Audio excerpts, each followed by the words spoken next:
Assalamualaikum warahmatullahi wabarakatuh. Bismillah, alhamdulillah, wala hawla wala quwata illa billah, amma ba'du. Bagaimana kabarnya anak-anak hari ini? Semoga kita selalu dijaga oleh Allah dan dihindarkan dari berbagai macam penyakit. Oke, pada kesempatan kali ini sebagai lanjutan dari materi yang saya berikan kemarin di mata pelajaran pendidikan diniyah. Kemarin kita sudah belajar Al-Qamariyah dan Al-Syamsiyah. Untuk itu pada video kali ini kita akan membahas bagian kedua, yakni bagian tafhim dan juga tarkik ya. Untuk itu silahkan simak ulasan materi yang ada dalam video berikut ini.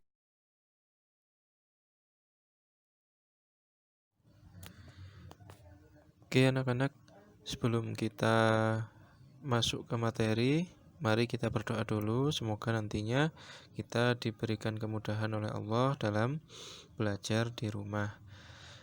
Bismillahirrahmanirrahim. Rabbi zidni ilma warzuqni fahma waj'alni minasyolihin. Amin ya rabbal alamin.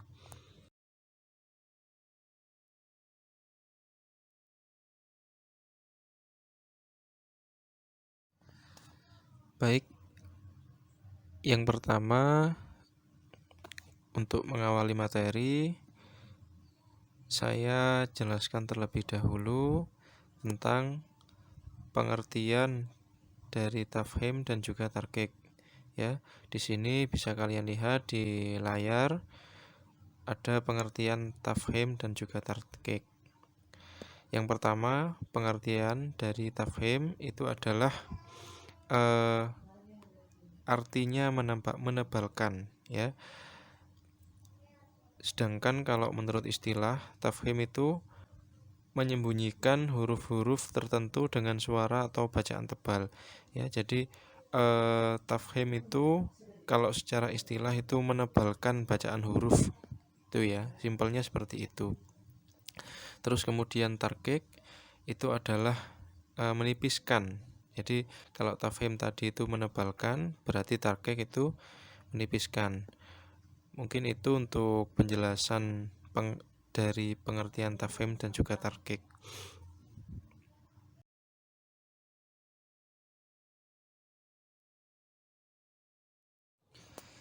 Baik, masuk ke yang kedua. Jadi di sini ada pembagian tafhim dan juga tarkik. Kalau tafhim tadi artinya menebalkan bacaan huruf dan juga tarkik itu menipiskan, maka di sini tafhim dan juga tarkik itu punya huruf khusus ya. Huruf khusus itu ada huruf lam dan juga huruf ro.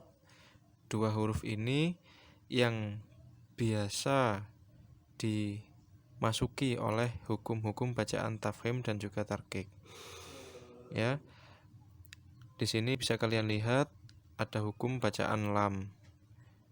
Hukum bacaan lam ini dihukumi atau disifati dengan dua hukum, yakni tafhim dan juga tarkik. Kemudian hukum bacaan ro. Nah, huruf ro ini disifati dengan tiga macam hukum ya. Yang pertama hukum tafhim atau tebal, terus kemudian tarkik tipis, dan juga boleh. Boleh di sini maksudnya ro ini suatu saat bisa dibaca tebal atau bisa dibaca tipis, jadi terserah.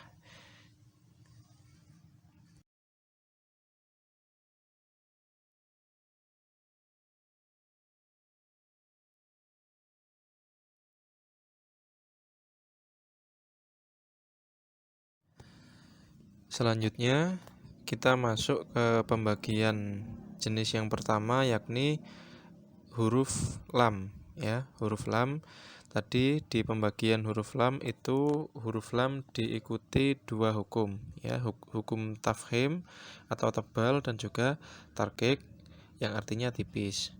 Yang pertama, lam tafhim. Lam tafhim itu terjadi bila mana di suatu ayat atau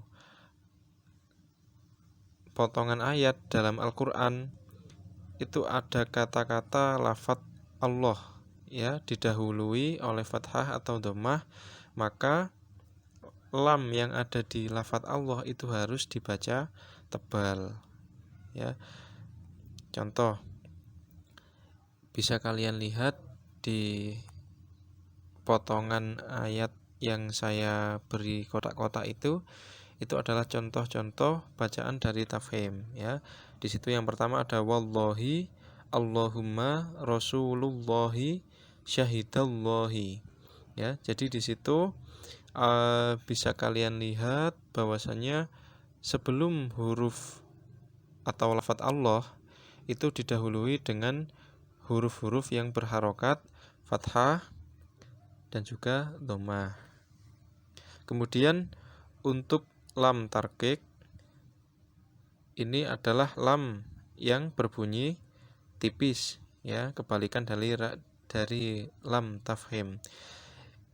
Lam tarqiq ini terjadi apabila dalam kalimat Allah atau lafadz Allah didahului oleh kasroh dan semua lam yang tidak di dalam perkata lafadz Allah maka harus dibaca tipis atau tarqiq. Jadi di sini ada dua kondisi, bila mana ada lam yang lam tersebut ada pada lafadz Allah, maka kita melihat huruf sebelumnya. Tetapi jika lam tersebut tidak berada pada lafadz Allah, maka semua lam itu cara membacanya tipis. Ya, seperti contoh bisa dilihat dalam kotak-kotak itu yang saya kasih lingkaran merah itu adalah lam yang ada pada lafadz Allah. Maka kita lihat harokat apa yang digunakan oleh huruf sebelum lafadz Allah.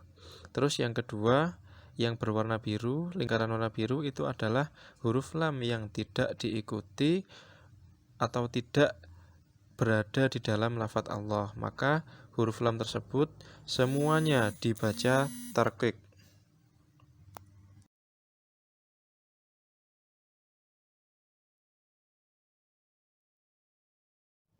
Lanjut pada tampilan berikutnya, di sini ada huruf ro ya. Seperti di pembagian awal tadi bahwasanya huruf ro itu dipengaruhi atau dimasuki 3 hukum ya. Ini untuk hukum yang pertama adalah ro tafhim atau tebal. Nah, kapan ro tafhim ini dibaca tebal? Nah, ini ada 3 kondisi. Yang pertama, apabila ro berharokat fathah atau dhammah ya, ketika ada ro yang berharokat fathah atau dhammah semuanya dibaca tebal ya. Bisa kalian lihat itu yang saya lingkari contohnya. Terus kondisi yang kedua, apabila huruf ro berharokat sukun dan huruf sebelumnya berharokat fathah atau dhammah. Nah, bisa dilihat contohnya itu wa arsala dan turhamun. Nah, itu dibaca tebal. Terus kondisi yang ketiga, apabila ada ro sukun atau mati dan huruf sebelumnya berharokat kasroh aridah. Maksudnya kasroh aridah ini bukan kasroh yang asli ya. Kasroh yang terdapat yang sebelumnya terdapat hamzah wasol. Nah, biasanya hamzah wasol ini tidak dinampakkan ya, atau tidak terbaca. Di situ maka huruf ro yang berharokat sukun tadi itu disifati dengan ro tafhim atau ro tebal.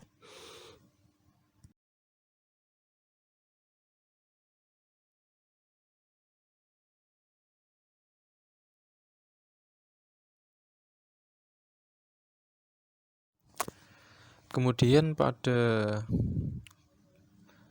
sifat ro yang kedua yakni ro tarqiq, ini ada beberapa kondisi yang menyebabkan ro dibaca tipis. Kondisi yang pertama, apabila ada ro berharokat kasroh atau kasrotain. Nah, bisa dilihat contohnya, semua ro yang berharokat kasroh atau kasrotain dihukumi tarqiq atau dibaca tipis.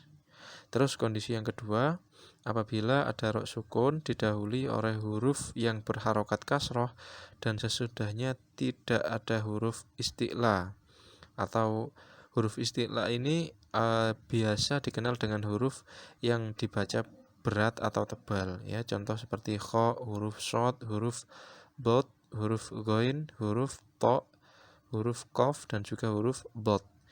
Jadi rata-rata huruf isti'la itu cara membacanya mecucu ya. Kalau istilah Jawanya itu mecucu. Bisa dilihat itu contohnya ada lafadz Fir'auna dan Miryatun ya. Dua-duanya dibaca tipis.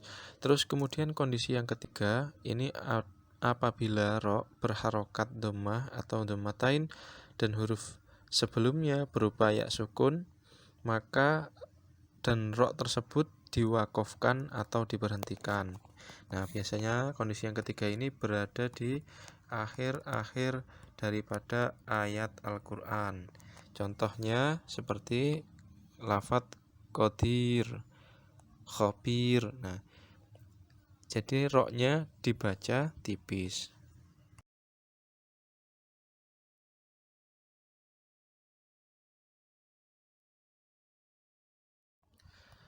Baik, untuk yang ketiga, sifat ro yang ketiga adalah ro mubah.